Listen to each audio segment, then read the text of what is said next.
Hello students. तो आज हम एक बहुत इंटरेस्टिंग चैप्टर स्टार्ट करने वाले हैं जिसका नाम है रेडॉक्स रिएक्शन। जब हम एप्पल काटते हैं और उसको थोड़ी देर रहने देते हैं साइड में, तो क्या होता है, हम देखते हैं कि उसके ऊपर जो है वो एक ब्राउन कलर की एक लेयर जैसी बन जाती है। एट द सेम टाइम जब हम लकड़ी जलाते हैं तो कार्बन डाइऑक्साइड और ऑक्सीजन रिलीज होती है। तो ये जो सारे रिएक्शंस है ना, ये क्या हो रहे हैं, ये रेडॉक्स रिएक्शन हो रहा है। केमिस्ट्री है क्या, हमारे को पता है कि chemistry is the study of composition of matters and the different forms which matter undergoes. तो जब मैटर एक फॉर्म से दूसरी फॉर्म में चेंज होती है तो बहुत सारे रिएक्शंस के थ्रू होती है। तो उनमें से एक बहुत ही इंपॉर्टेंट रिएक्शन है जिसका नाम है रेडॉक्स रिएक्शन। ठीक है, रेडॉक्स रिएक्शन की importance physical processes, biological processes में तो होती है। इसके अलावा अगर हम देखें एग्रीकल्चर और फार्मास्यूटिकल, मेटलर्जिकल प्रोसेसेस में भी, और बहुत सारे केमिकल्स बनाने के लिए भी रेडॉक्स रिएक्शन का इस्तेमाल होता है। यही नहीं, जो आजकल हमारे पास एनवायरमेंटल इश्यूज है, जैसे हाइड्रोजन इकोनॉमी है, जिसमें हम हाइड्रोजन को एज ए फ्यूल के तौर पे यूज करने वाले हैं, और जो ओजोन होल है वो भी सारे जो है वो उसमें भी रेडॉक्स रिएक्शन ही इन्वॉल्व होता है। तो ये जस्ट एक इंट्रोडक्शन हो गई कि रेडॉक्स रिएक्शन हमारे लिए कहाँ कहाँ जो है फायदेमंद है। तो अब हम ये बात कर लेते हैं कि रेडॉक्स रिएक्शन होते क्या है, व्हाट आर रेडॉक्स रिएक्शन। तो ये दो वर्ड से मिलकर बना हुआ है, जैसे यहां पे लिखा भी है। उसमें पहला वर्ड है RED और दूसरा है OX। तो रेड का मतलब है रिडक्शन, ऐसे रिएक्शन जिसमें रिडक्शन होती है, और OX का मतलब ऑक्सीडेशन, ऐसे रिएक्शन जिसमें ऑक्सीडेशन और रिडक्शन इकट्ठे होते हैं दोनों। So redox means in which reduction and oxidation undergo side by side, side by side, यानी सेम टाइम पे ऑक्सीडेशन और रिडक्शन होती है। ऐसे रिएक्शंस को क्या बोलते हैं, हम बोलते हैं उनको redox reaction. Now the most important question कि what is oxidation and reduction, पहला क्वेश्चन तो यही आ गया। ठीक है, तो हम बात करते हैं concepts of oxidation and reduction.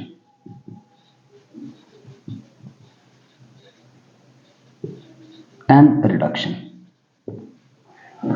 तो कौन कौन से कॉन्सेप्ट्स है जो इसको एक्सप्लेन करने में हमारी मदद करते हैं। तो इसको एक्सप्लेन करने के लिए हमारे पास टोटल 3 कॉन्सेप्ट्स हैं।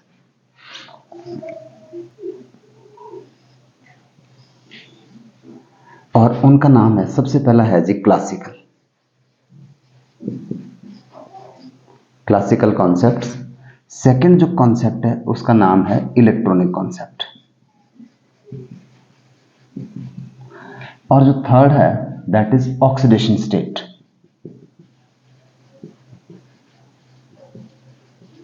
OS, and sometime it is also called oxidation number। तो इसको एक्सप्लेन करने के लिए टोटल हो गए जी हमारे पास और 3 कॉन्सेप्ट्स।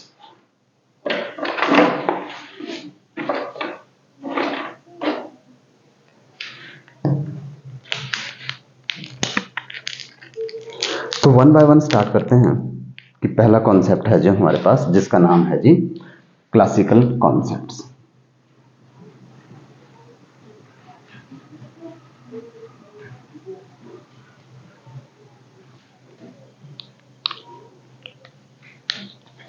तो फर्स्ट कॉन्सेप्ट नंबर A दे देते हैं इसको, क्लासिकल कॉन्सेप्ट्स। ये क्या है, इसको हम मोस्टली जो है ऑर्गेनिक में यूज करते हैं, हालांकि ऐसा नहीं है कि इनऑर्गेनिक में भी नहीं यूज करते, पर ज्यादातर वहां पर। तो क्लासिकल कॉन्सेप्ट में क्या है हमारे पास, व्हाट इज ऑक्सीडेशन। ऑक्सीडेशन है प्रोसेस इन विच नंबर 1, इन चारों में से कोई भी, ऑक्सीजन इज एडेड, और number 2 electronegative atom is added or hydrogen is removed और फोर्थ है जी इलेक्ट्रोपॉजिटिव एटम इज रिमूव्ड। तो क्लासिकल कॉन्सेप्ट के हिसाब से the process in which either oxygen is added और इलेक्ट्रोनेगेटिव एटम इज एडेड और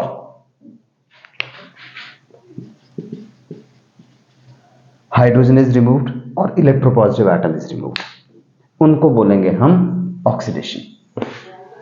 तो एग्जाम्पल से समझते हैं, फिर चीज और क्लियर हो जाएगी। जैसे हमने क्या किया, carbon plus O2 give rise CO2, या हमने ये लिया जी कैल्शियम प्लस O2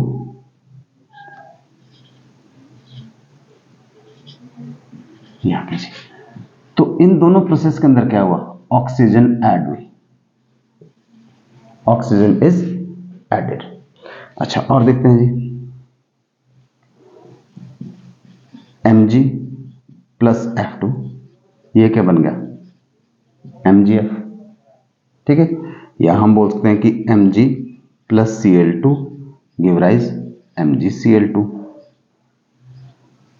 तो इसमें क्या हुआ, इलेक्ट्रोनेगेटिव एटम कौन कौन, फ्लोरीन और क्लोरीन जो है वो ऐड हो गए, ठीक है।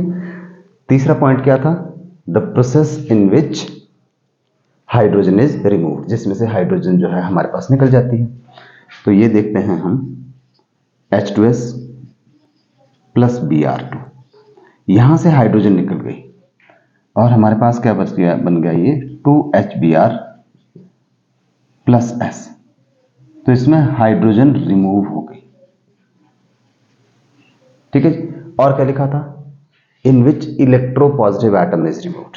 तो एक एग्जांपल लिख लेते हैं हम यहां पे, K4FeCN6, this is called potassium ferrocyanide.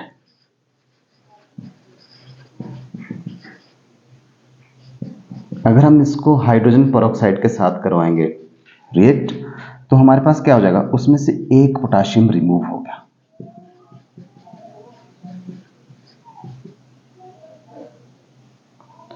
Plus 2KH। तो यहां पे क्या हो गया, हमारे पास जो electropositive that is potassium remove होगा। ये पोटेशियम फेरोसाइनाइड, इसको पोटेशियम फेरिसाइनाइड बोलते हैं। तो फिर से सम अप करते हैं कि ऑक्सीडेशन क्या था, the process in which oxygen is added और इलेक्ट्रोनेगेटिव एटम इज एडेड और in which hydrogen is removed और इलेक्ट्रोपॉजिटिव एटम इज रिमूव्ड। अब यहां पे हम एक चीज और करेंगे, दैट इज ऑक्सीडाइजिंग एजेंट। तो ऑक्सीडाइजिंग एजेंट क्या होते हैं,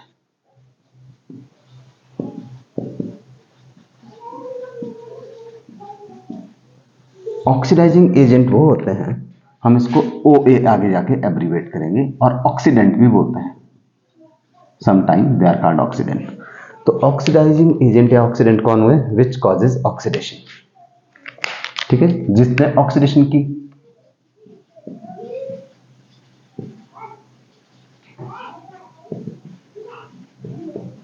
तो ऐसे सब्सटेंस विच कॉजेज ऑक्सीडेशन कौन कौन थे, पहले वाले में ऑक्सीजन था, यहां पे ये फ्लोरीन और क्लोरीन है, फिर ब्रोमीन है, और फिर हाइड्रोजन पेरोक्साइड है। तो ये वाले सब्सटेंस क्या हो गए हमारे पास, ये हो गए जी ऑक्सीडाइजिंग एजेंट। तो हमने ऑक्सीडेशन पढ़ लिया क्लासिकल कॉन्सेप्ट के हिसाब से, एंड दूसरा क्या पढ़ लिया हमने, ऑक्सीडाइजिंग एजेंट। अब चलते हैं जी आगे, रिडक्शन एंड रिड्यूसिंग एजेंट क्या होते हैं जी।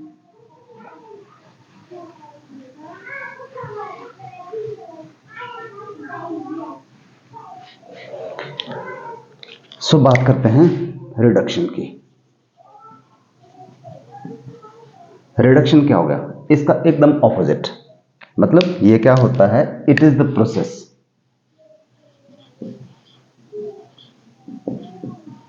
in which hydrogen is added. Process in which hydrogen is added, or electropositive atom is added, or oxygen is removed, or electronegative atom is removed. तो क्या बोला? प्रोसेस जिसमें या तो हाइड्रोजन ऐड होती है, या इलेक्ट्रोपॉजिटिव एटम ऐड होता है, या जिसमें ऑक्सीजन रिमूव होती है, और लास्ट में है इलेक्ट्रोनेगेटिव एटम रिमूव होता है। तो एग्जांपल से समझ लेते हैं इनको सबको भी। देखिए एग्जांपल लेते हैं पहले। ये रिएक्शन, इसको बोलते हैं हम hydrogenation of oil and fats, जो कि वनस्पति घी बनाने में इस्तेमाल होता है, H2। और ये बन गया जी हमारे पास CH3, इथीन से इथेन। और एक और देखते हैं हम, N2 + 3H2 give rise to NH3। तो अगर हम यहाँ पे बात करें तो ये निकल, प्लेटिनम और पैलेडियम की प्रेजेंस में होता है, ये आयरन की प्रेजेंस में होता है। तो इन दोनों प्रोसेस में, जैसे मैंने कहा इसको हाइड्रोजनेशन बोलते हैं, इसको हम आगे पढ़ेंगे, इसको हेबर प्रोसेस बोलते हैं। तो अभी तो हमारा ये समझना है कि ऑक्सीडेशन रिडक्शन क्या है। तो इसमें क्या होगा? Addition of hydrogen. दूसरा क्या था? Addition of electropositive atom. तो देखते हैं जी, हमने क्या किया, हमने ये लेते हैं जी HgCl2 + SnCl2 2 मोल्स, और ये बन जाता है Hg2Cl2 + SnCl4। यहां पे क्या होगा? Addition of electropositive atom, that is Hg to HgCl2 में हमने Hg ऐड कर दिया। ठीक है, फिर क्या था? रिमूवल ऑफ ऑक्सीजन, जिसमें से ऑक्सीजन रिमूव हो जाती है। जैसे हमने ये लेते हैं हम, इसको हमने हीट किया, तो ये बन गया जी हमारे पास 2Hg + O2, और ZnO + C give rise Zn + CO। तो इन दोनों प्रोसेस में क्या हुआ? ऑक्सीजन रिमूव हो गया। ठीक है, और क्या था? जिसमें इलेक्ट्रोनेगेटिव एटम ऐड होता है, इलेक्ट्रोनेगेटिव एटम रिमूव होता है, ऐड तो इलेक्ट्रोपॉजिटिव होगा ना। तो हमने लेते हैं FeCl3 + H2। ये क्या होगा? This give rise FeCl2 + 2HCl। अब यहाँ पे अगर आप देखें तो 3 क्लोरीन है, इसमें जो है 2 ही क्लोरीन एटम रह गए, और क्लोरीन कौन होता है? इलेक्ट्रोनेगेटिव एटम होता है। दैट मीन्स कि यहाँ पे क्या हो गया? Removal of electronegative, that is Cl, electronegative atom remove हो गया। तो सम अप करते हैं, रिडक्शन क्या हुई? जिसमें या तो हाइड्रोजन ऐड होती है, या इलेक्ट्रोपॉजिटिव एटम ऐड होता है, या ऑक्सीजन रिमूव होती है, या इलेक्ट्रोनेगेटिव एटम रिमूव होता है। ठीक है, अब उसी तरह से जैसे हमने ऑक्सीडाइजिंग एजेंट पढ़ा था, in the same way we have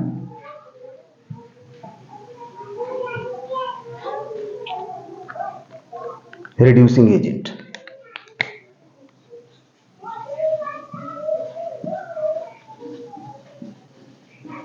reducing agent, और इसको हम रिडक्टेंट भी बोलते हैं, एंड हम इसको आगे RA से एब्रीवेट करेंगे। तो रिड्यूसिंग एजेंट कौन हुआ? जिसने रिडक्शन की, विच कॉजेज ए रिडक्शन, मतलब जिसने या तो हाइड्रोजन दी, तो पहले 2 रिएक्शन में कौन था? वो H2 था। या जिसने इलेक्ट्रोपॉजिटिव एटम दिया, वो कौन था? HgCl2 था। या जो ऑक्सीजन को ले गया अपने साथ, वो कौन था? कार्बन। या जिसने जो अपने साथ किसको लेके गया, इलेक्ट्रोनेगेटिव एलिमेंट्स को लेके गया, जिसने जो है वो रिडक्शन कर दी। मतलब तो हमारे पास H2 आ गया, इसमें HgCl2 हो गया, कार्बन हो गया, और लास्ट में अगेन फिर से हाइड्रोजन थे हमारे पास। ठीक है जी। तो ऐसे सब्सटेंस को बोलेंगे हम रिड्यूसिंग एजेंट, जिसने रिडक्शन की। अब हमने बात की थी, वापस आते हैं रिडॉक्स रिएक्शन पे।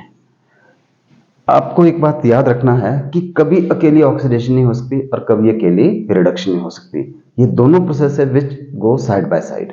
तो ऐसे रिएक्शन जिसमें ऑक्सीडेशन और रिडक्शन इकट्ठी होती है उन्हीं को तो हम रिडॉक्स रिएक्शन बोलते हैं। तो कुछ एग्जांपल्स ले लेते हैं यहाँ पे, examples of redox reaction.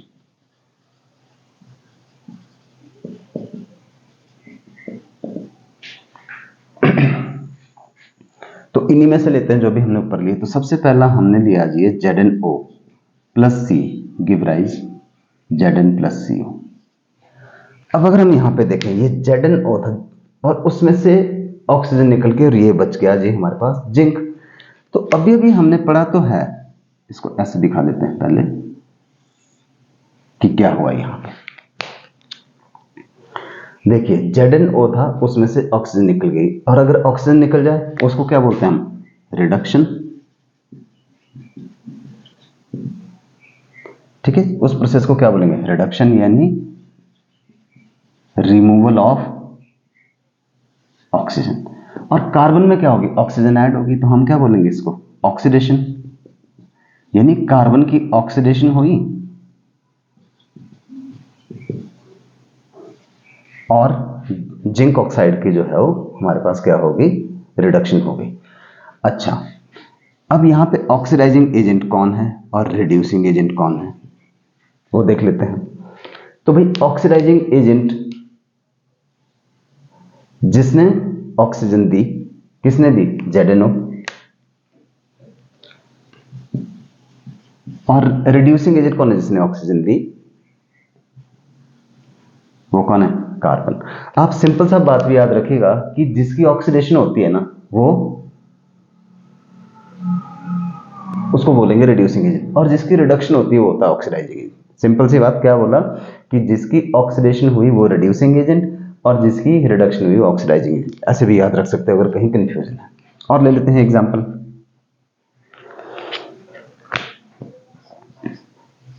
H2S plus Br2 give rise 2HBr plus S।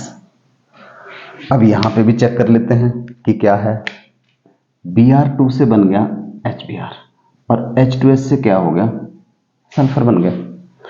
तो आप यहां पे देखिएगा कि H2S में हाइड्रोजन थी और उसमें से निकल गई बाहर, तो हाइड्रोजन का निकलना क्या हो गया, क्या हो गया, ऑक्सीडेशन। तो यहां से यहां तक होगी ये ऑक्सीडेशन, यानी लॉस ऑफ हाइड्रोजन। और अगर हम यहां पे देखें इसमें क्या होगा, इसको बोलेंगे हम रिडक्शन, क्योंकि इसमें हाइड्रोजन ऐड होगी, एडिशन ऑफ हाइड्रोजन।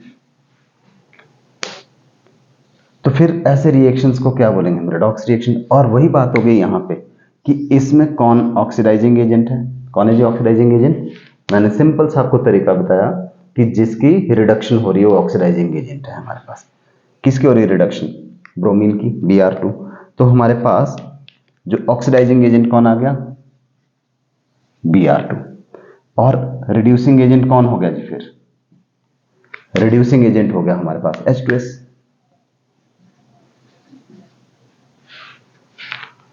तो ये हमने किया जिसमें। अब इलेक्ट्रोनेगेटिव एटम या इलेक्ट्रोपॉजिटिव एटम से भी एक एग्जांपल ले लेते हैं हम।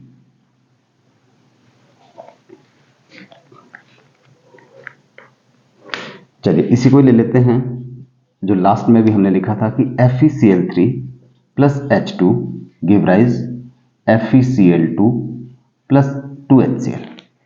ये एक हमने रिएक्शन लिया।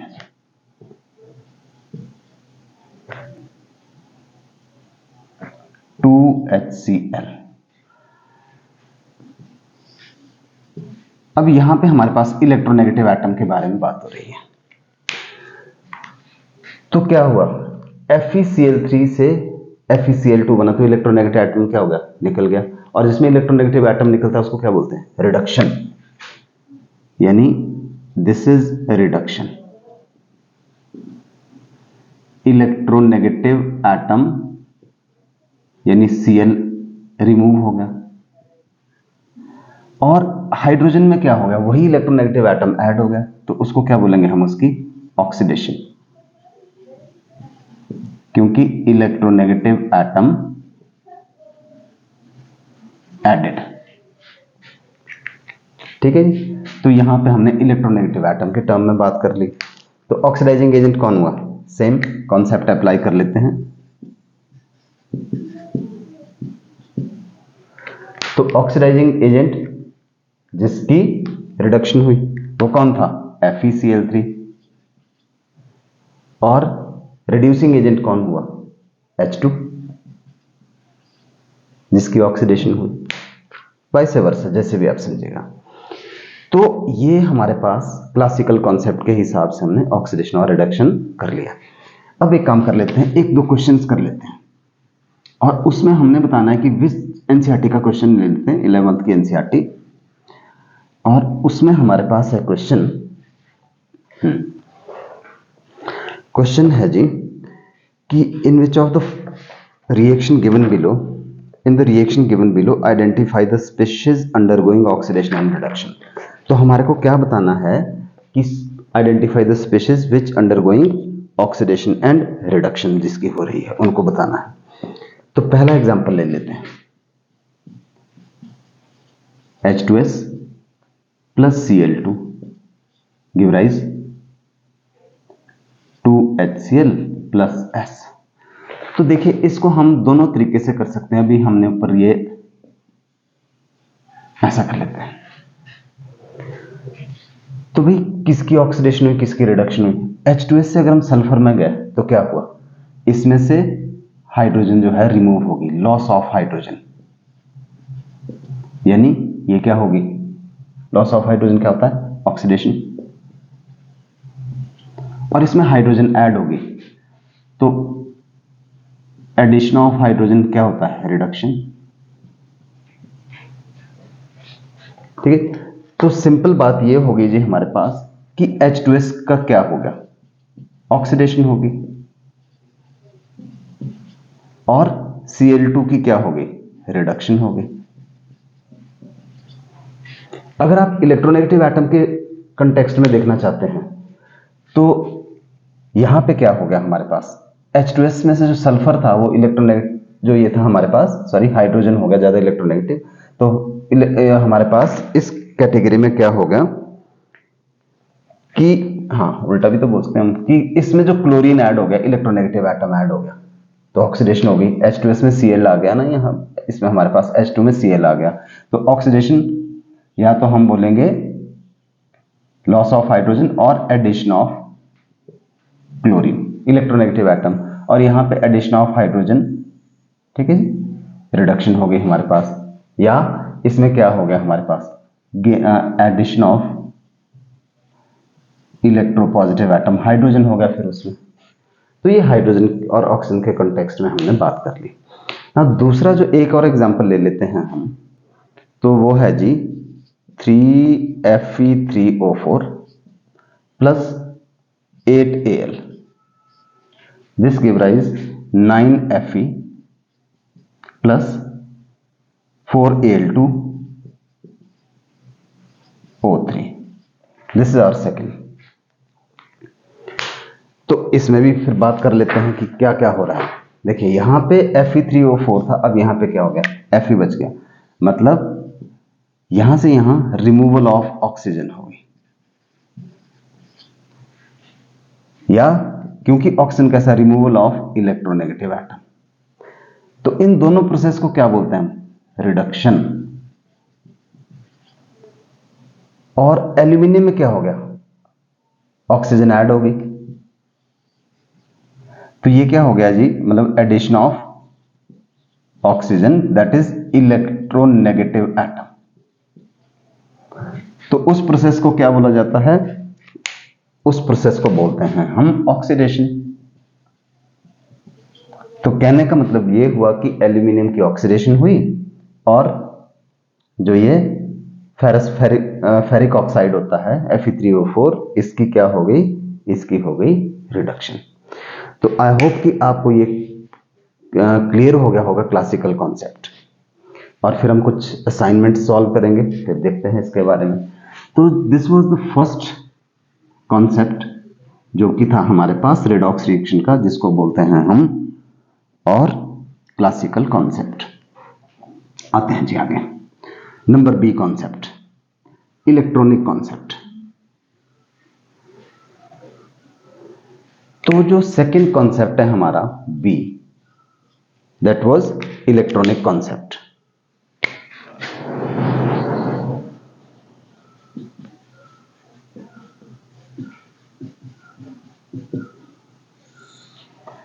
इलेक्ट्रॉनिक कॉन्सेप्ट मोस्टली जो है इसको हम यूज करते हैं आयनिक रिएक्शंस के लिए, मतलब जो आयनिक कंपाउंड होते हैं उनमें ये ज्यादा अप्रोप्रिएट रहता है। आयनिक कंपाउंड्स के बीच में अगर कोई रिएक्शंस, हमारे पास रेडॉक्स रिएक्शन हो रहा है, तो इसके हिसाब से ऑक्सीडेशन क्या हुई। देखिए ऑक्सीडेशन इसके हिसाब से वो हुई, ये हुआ जी process in which electrons are lost by atom or ion। तो क्या हो गया oxidation? It is the process in which electrons are lost by atom और आयन। एग्जाम्पल, ये हमारे पास सोडियम है और इसमें से इलेक्ट्रॉन निकल गया। अब यहां पे ना कई बार स्टूडेंट्स को बहुत ज्यादा कंफ्यूजन रहती है कि भी चार्ज कैसे लिखेंगे ऊपर। तो भी या तो आप मैथ्स का यूज करो या केमिस्ट्री का इस्तेमाल करते हैं। पहले केमिस्ट्री का इस्तेमाल कर लेते हैं। सोडियम का एटॉमिक नंबर कितना होता है? 11। तो इसके पास इलेक्ट्रॉन कितने हैं? 11। प्रोटॉन कितने हैं? 11। न्यूट्रल है ना इलेक्ट्रॉन और प्रोटॉन। अगर एक इलेक्ट्रॉन निकल गया तो इलेक्ट्रॉन कितने बच गए इसके पास? 10। और प्रोटॉन कितने बच? प्रोटॉन में तो कोई चेंज नहीं हो, तो 11 ही रहे। मतलब कुल मिलाकर मैग्नीट्यूड ऑफ पॉजिटिव चार्ज एक एक्स्ट्रा आ गया, तो हम बोलेंगे इसके ऊपर पॉजिटिव चार्ज आ गया। यहां पे ऐसा भी देख सकते हो कि अगर ये +1 -1 न्यूट्रल, यहां पे 0 आ गया।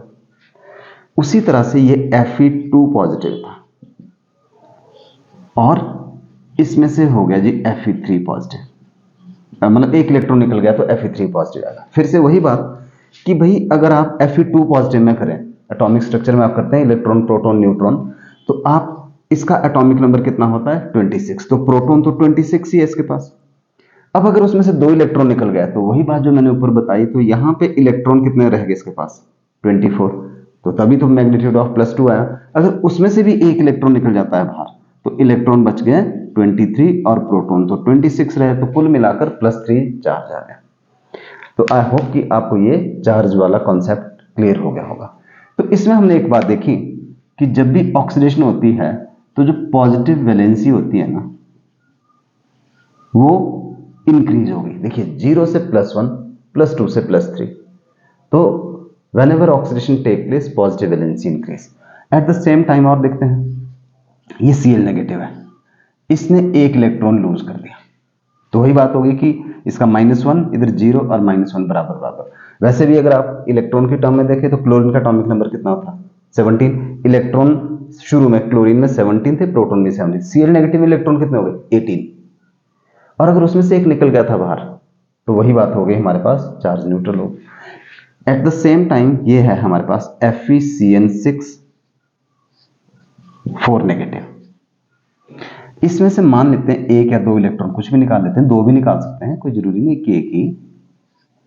सपोज कि ये 2 हमने इसमें से इलेक्ट्रॉन निकाल दिए, तो ऊपर क्या रह गया? 2 नेगेटिव रह गया। तो भाई ऐसे process in which electron are lost by atom और आयन, तो क्या हुआ? पॉजिटिव वैलेंसी हमारे पास डिक्रीज हो गई और पॉजिटिव वैलेंसी इंक्रीज हुई और नेगेटिव वैलेंसी जो है वो क्या हो गई? डिक्रीज हो गई। सेम कॉन्सेप्ट इलेक्ट्रॉन वाला आपने अप्लाई करना है यहां पे। तो ये हो गया जी ऑक्सीडेशन। रिडक्शन इसका एकदम ऑपोजिट है। रिडक्शन क्या होगा इलेक्ट्रॉनिक कॉन्सेप्ट के हिसाब से? ऐसा प्रोसेस जिसमें इलेक्ट्रॉन ऐड होते हैं, the process of gain of electron.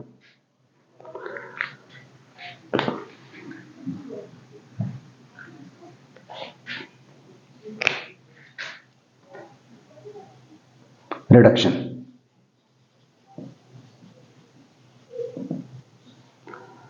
Process of gain of electron by atom और आयन। तो सपोज कि F था हमारे पास, F ने एक इलेक्ट्रॉन गेन किया, ये बन गया F नेगेटिव। वही कॉन्सेप्ट, इलेक्ट्रॉन पहले 9, प्रोटॉन भी 9, न्यूट्रल था, एक इलेक्ट्रॉन आ गए तो जाहिर सी बात है इलेक्ट्रॉन 9 प्रोटॉन 9, अब इलेक्ट्रॉन हो गए 10 और प्रोटॉन तो रहे 9 ही, तो मैग्नीट्यूड किसका बढ़ गया? नेगेटिव चार्ज का। ठीक है जी। और देखते हैं, ये S नेगेटिव था, सपोज इसने एक इलेक्ट्रॉन ले लिया, ये बन गया S2 नेगेटिव। तो आपने एक चीज याद रखनी है कि whenever reduction take place, negative valency बढ़ जाएगी। और पॉजिटिव वैलेंसी को क्या होगा वो भी देख लेते हैं। हमारे पास ये था Li पॉजिटिव, इसने एक इलेक्ट्रॉन गेन किया, ये बन गया Li, वही पॉजिटिव नेगेटिव 0। ये Sn4 पॉजिटिव था, इसने सपोज कि 2 इलेक्ट्रॉन गेन किए, तो ये बन गया Sn2 पॉजिटिव। तो क्या हुआ? पॉजिटिव वैलेंसी कम हो गई। तो कंक्लूजन ये निकला कि जब ऑक्सीडेशन होती है तो पॉजिटिव वैलेंसी बढ़ती है, नेगेटिव वैलेंसी कम होती है। रिडक्शन में उल्टा होता है, इसमें पॉजिटिव वैलेंसी कम होती है और नेगेटिव वैलेंसी इंक्रीज होती है। अब बात करते हैं आगे ऑक्सीडाइजिंग एजेंट की और रिड्यूसिंग एजेंट की। भाई ऑक्सीडाइजिंग एजेंट कौन हुआ? हमने बोला कि विच कॉजेज ऑक्सीडेशन, जिसने ऑक्सीडेशन की। ऑक्सीडेशन करने का मतलब क्या हुआ? ऑक्सीडेशन कब होती है? जब कोई एटम इलेक्ट्रॉन लूज करता है। तो जब वो इलेक्ट्रॉन लूज हुआ, वो कैसे लूज हुआ? किसी ने तो खींचा होगा उसको, किसी ने तो विड्रॉ किया होगा उसमें से, तभी तो एटम ने, जब तक कोई लेने वाला नहीं होता तब तक कोई देता नहीं है इलेक्ट्रॉन, अपने आप तो लूज करेगा नहीं, सोडियम या कोई भी जो भी हमने एग्जांपल लिए। तो विच कॉजेज ऑक्सीडेशन मतलब विच गेन्ड इलेक्ट्रॉन। और इलेक्ट्रॉन गेन करने को तो हम रिडक्शन बोलते हैं, तो हम बोलेंगे कि विच इज रिड्यूस्ड, जो कि खुद रिड्यूस हो गया। तो 3 बातें हो सकती है कि जिसने ऑक्सीडेशन की, जिसने इलेक्ट्रॉन गेन किया और जो रिड्यूस हो गया। तो इन टर्म्स को आप समझ लीजिए। At the same time reducing agent कौन है? रिड्यूस, जिसने रिडक्शन की। रिडक्शन का मतलब क्या होता है? इलेक्ट्रॉन देना। ठीक है, तो विच कॉजेज रिडक्शन, जिसने रिडक्शन की। भाई रिडक्शन करने का मतलब क्या हुआ कि विच लॉस्ट इलेक्ट्रॉन, जिसने इलेक्ट्रॉन लूज किया, और विच इज ऑक्सीडाइज्ड, क्योंकि इलेक्ट्रॉन लूज करने का मतलब तो ऑक्सीडेशन, तो ऑक्सीडाइज हो गया ना फिर वो। तो ये हो गया ऑक्सीडाइजिंग एजेंट और रिड्यूसिंग एजेंट। एग्जाम्पल के लिए हम क्या करते हैं इसको क्लियर करने के लिए, क्योंकि हमने बोला कि ऑक्सीडेशन और रिडक्शन तो हमेशा साइड बाय साइड होती है, कभी अकेली ऑक्सीडेशन नहीं हो सकती और कभी अकेली रिडक्शन नहीं हो सकती, दोनों साथ साथ चलते रहेंगे। एग्जाम्पल लेते हैं।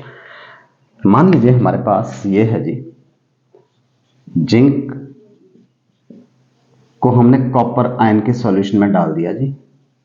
सबसे आसान सा एग्जाम्पल, कॉमन सा एग्जाम्पल, ये बन गया जी Zn2 पॉजिटिव और ये कॉपर अलग हो गया इसमें से। तो यहां पे Zn था, बाद में क्या बन गया इसका? Zn2 पॉजिटिव, यहां पे Cu2 पॉजिटिव था, इसका क्या बन गया? Cu। तो वही डेफिनेशन अप्लाई कर लेते हैं कि अगर पॉजिटिव वैलेंसी बढ़ जाए तो उसको क्या बोलते हैं? ऑक्सीडेशन।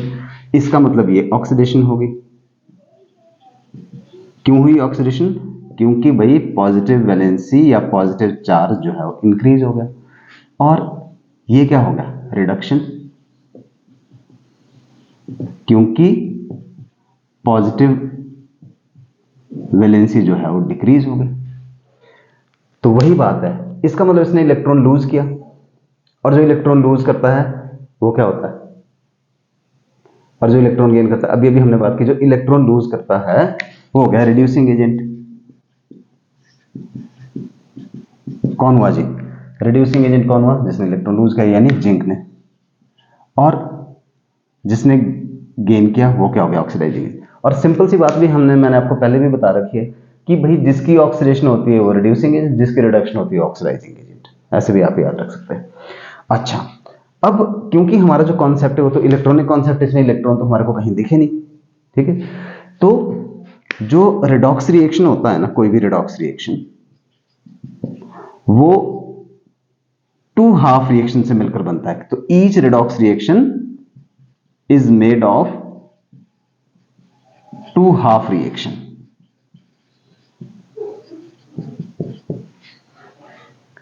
और वो कौन से है हाफ रिएक्शन? सबसे पहला है जी ऑक्सीडेशन हाफ रिएक्शन, जिसमें हमारे को इलेक्ट्रॉन दिखेंगे।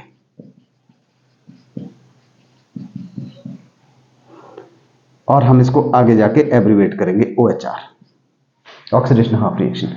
तो देखिए जी, जो जिंक था ये क्या बन गया था?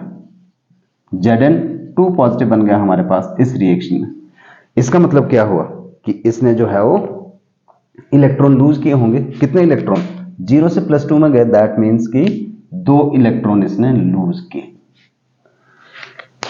और जो दूसरा है उसको बोलते हैं हम रिडक्शन हाफ रिएक्शन।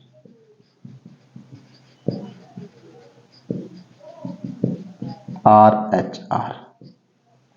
उसमें क्या हुआ भाई? ये Cu2 पॉजिटिव था और इसका क्या बन गया था? Cu सॉलिड बन गया था, ठीक है। तो इसमें क्या हो रहा है? हमारे पास 2 इलेक्ट्रॉन हो रहे गेन, तो तभी तो ये हुआ। तो इनको बोलेंगे हम हाफ रिएक्शन। अब हमने, ये हमारे पास रिएक्शन था, हमने पहले ये देखा इसमें कि किसकी ऑक्सीडेशन हुई, किसकी रिडक्शन हुई, कौन ऑक्सीडाइजिंग एजेंट है, कौन रिड्यूसिंग एजेंट, हाफ रिएक्शन। तो ऐसा ही एग्जांपल एक आपने करना है। तो मैं यहां पे लिख रहा हूं और आप थोड़ी सी वीडियो पॉज कीजिए, थोड़ा सा टाइम दीजिए और कोशिश कीजिए। नहीं यार आप लग रहा है पता, तो फिर आगे जो है वीडियो को फॉरवर्ड कीजिए, आपको लग जाएगा पता, मतलब आगे से प्ले कीजिए। फॉरवर्ड तो क्या, प्ले करना है आपने। और साथ में या अगर हो रहा है तो टेली कीजिए कि आपको क्या आगे करना कि नहीं। तो सेम काम क्या करना है आपने, हमने बतानी है, जैसे ऊपर बताया था कि क्वेश्चन ही लिख लेते हैं यहाँ पे कि indicate oxidation, reduction, oxidising agent, reducing agent and half reaction and write half reaction. ये काम करना है आपने। तो हम ले लेते हैं जी यहां पे, और 2Fe3 positive plus 2I negative give rise to Fe2 positive plus I2। ये हमने एक रिएक्शन लिख दिया जी। इसमें हमारे को क्या करना है? Indicate oxidation, reduction, oxidising, reducing and we have to also write half reaction. Exactly same जैसे अभी हमने पिछला एग्जांपल किया। तो क्या करते हैं, ये है जी। तो कॉन्सेप्ट अप्लाई करते हैं। देखिए यहां पे 3 पॉजिटिव था और यहां पे हो गया जी 2 पॉजिटिव, और यहां पे नेगेटिव था, यहां पे चार्ज आ गया 0। तो भी अगर पॉजिटिव वैलेंसी कम हो जाए तो हम क्या बोलते हैं? पॉजिटिव वैलेंसी कम होने का मतलब कि उसने कहीं से इलेक्ट्रॉन गेन कर लिया, तो उसको क्या बोलेंगे? रिडक्शन। क्यों? क्योंकि पॉजिटिव वैलेंसी डिक्रीज होगी।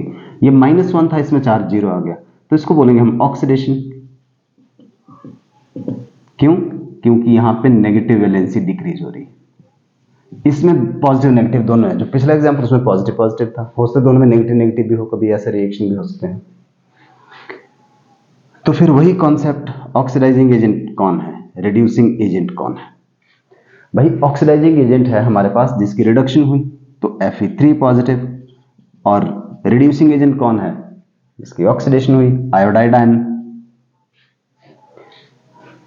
और ऑक्सीडेशन हाफ रिएक्शन अगर हम देखें तो क्या हुआ हमारे पास? आप इस 2 को थोड़ी देर के लिए भूल जाते हैं।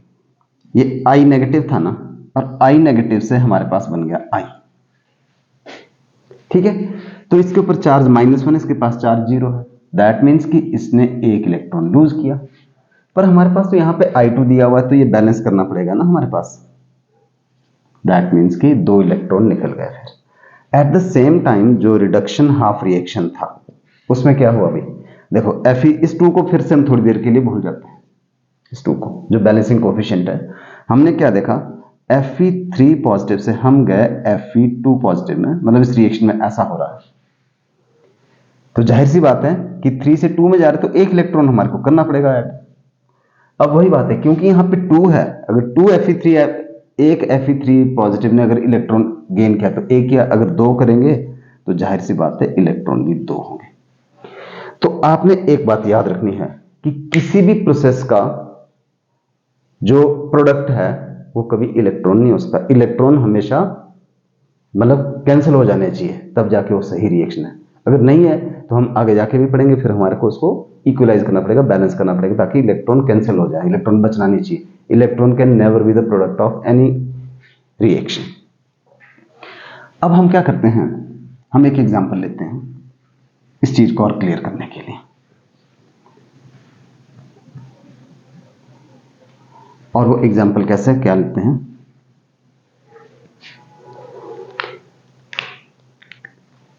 हम लेते हैं जी, और कि हमने क्या किया, एक बीकर लिया और उसके अंदर हमने कॉपर सल्फेट का सॉल्यूशन लिया, एक्वा सॉल्यूशन, और ये होता है ब्लू कलर का, ठीक है जी। और इसमें हमने डालनी है जिंक की रॉड।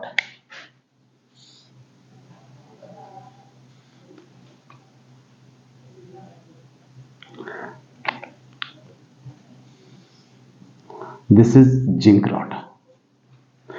इनफैक्ट हम कर क्या रहे हैं, हम यहां पे हेडिंग ही दे देते हैं, direct redox reaction. Direct redox reaction क्या हुआ, इन विच जो oxidation and reduction, in which oxidation and reduction take place in same container.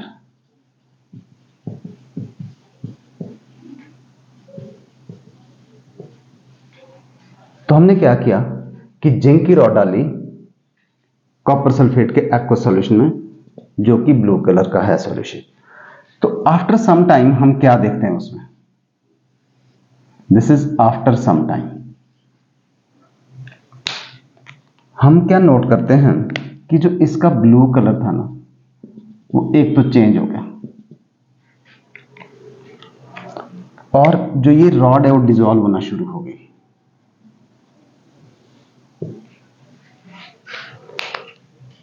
और यहां पे कॉपर के, या तो इसके ऊपर दिखेंगे हमारे को कॉपर के एटम, या सम टाइम हम इसको नीचे भी दिखा देते हैं, ये कॉपर यहां पे डिपॉजिट होना शुरू हो गया, और ये जो कलर हो गया ये फेड हो गया, ये कलरलेस हो गया, ठीक है। तो क्या क्या ऑब्जर्व किया हमने, मतलब ऑब्जर्वेशन क्या आई हमारी, भाई ऑब्जर्वेशन हमारी आई कि सबसे पहले जो जिंक रॉड स्टार्ट डिसॉल्विंग, दूसरा जो कॉपर मेटल जो है डिपॉजिट होना शुरू हो गई, तीसरा जो कलर है वो फेड हो गया, इसका कलर फेड, और चौथा क्या हो गया, जो सॉल्यूशन है ये वार्म हो गया, सॉल्यूशन बिकम्स वार्म, थोड़ा गर्म हो गया ये। तो डायरेक्ट रिडॉक्स रिएक्शन से ही हम ये सारी चीज, या इलेक्ट्रॉनिक कॉन्सेप्ट से ही हम ये सब चीज अभी इसको एक्सप्लेन करते हैं कि क्या हुआ, ठीक है। तो कॉपर सल्फेट लिया था, ब्लू कलर का सॉल्यूशन था, जिंक की रॉड डाली, बाद में हमने क्या देखा कि रंग उसका चेंज हो गया, ये मेटल जो कॉपर की रॉड थी वो डिसॉल्व होना स्टार्ट हो गई, और कॉपर डिपॉजिट होना शुरू हो गया, या और साथ में at the same time solution जो है गर्म हो गया। तो इस चीज को एक्सप्लेन कि क्या हुआ होगा इसके अंदर, तो एक्चुअल में इसमें एक रिएक्शन हुआ, उसको बोलते हैं डिस्प्लेसमेंट रिएक्शन। आगे जाके भी पढ़ेंगे, और आपने ये अपनी पिछली क्लासेस में भी पढ़ा है कि हुआ क्या इसके अंदर। तो जब हमने ये जिंक की रॉड डाली कॉपर सल्फेट के सॉल्यूशन में, जो कि ब्लू कलर का था। तो ये बन गया जी हमारे पास जिंक सल्फेट और कॉपर की मेटल सेपरेट हो गई, रिप्लेस हो गई। तो अगर आप कॉपर सल्फेट और जिंक सल्फेट को स्प्लिट करें आयंस में, तो ये क्या हो गया, 2 पॉजिटिव और ये 2 नेगेटिव, और ये 2 पॉजिटिव और ये भी 2 negative, +2 plus negative, 2 positive 2 negative, दो बार लिख दिया नेगेटिव, तो +2 और इस तरह से ये हो गया हमारे पास। अब क्योंकि जो कॉमन आयन है उसको तो हम कैंसिल कर देते हैं दोनों तरफ से, तो अल्टीमेटली हमारे पास रिएक्शन क्या बना, रिएक्शन वही बना जो अभी हमने स्टार्टिंग में भी लिया था।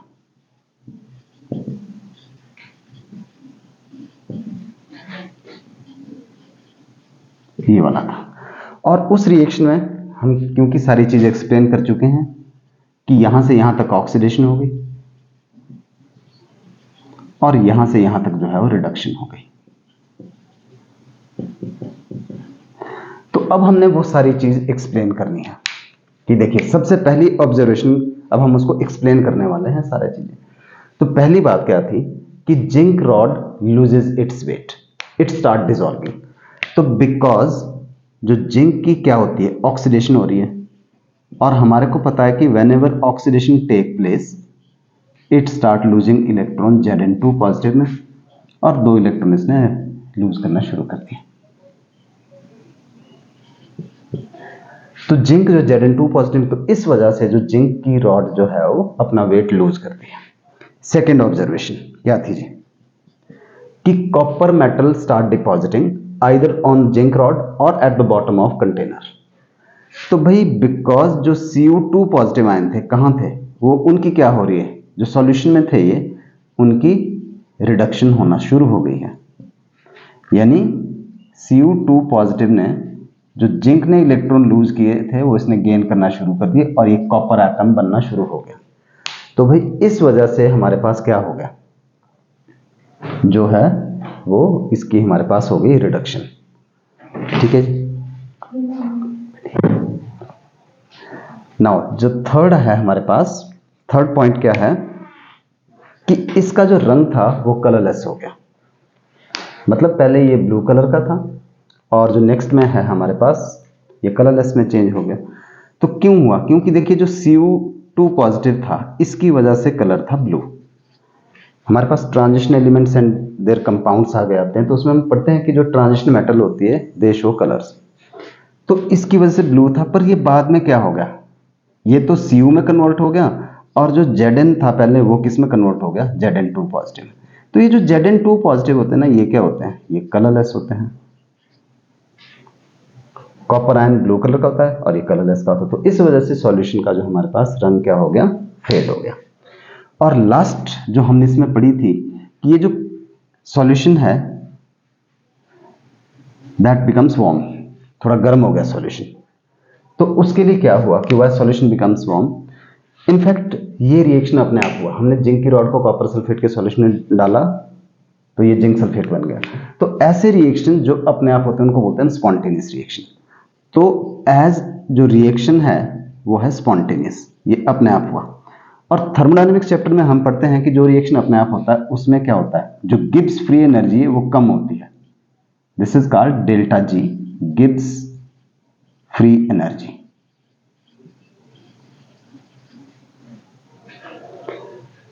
तो क्योंकि फ्री एनर्जी कम हो गई and the decrease in free energy in this reaction appears as a heat energy, that is why solution becomes warm.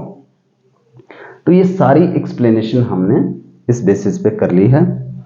तो आज की क्लास हम यहीं पे कंप्लीट कर रहे हैं और नेक्स्ट क्लास में हम इसकी असाइनमेंट सॉल्व करेंगे। तब तक आपको ये वीडियो देखना होगा और अच्छे ढंग से समझना होगा। और असाइनमेंट पहले तो खुद कोशिश कीजिए, नहीं तो हम क्लास में डिस्कस करेंगे ही करेंगे, उससे ये प्रॉपरली आपको क्लैरिटी हो जाएगी प्रॉपर इस टॉपिक की।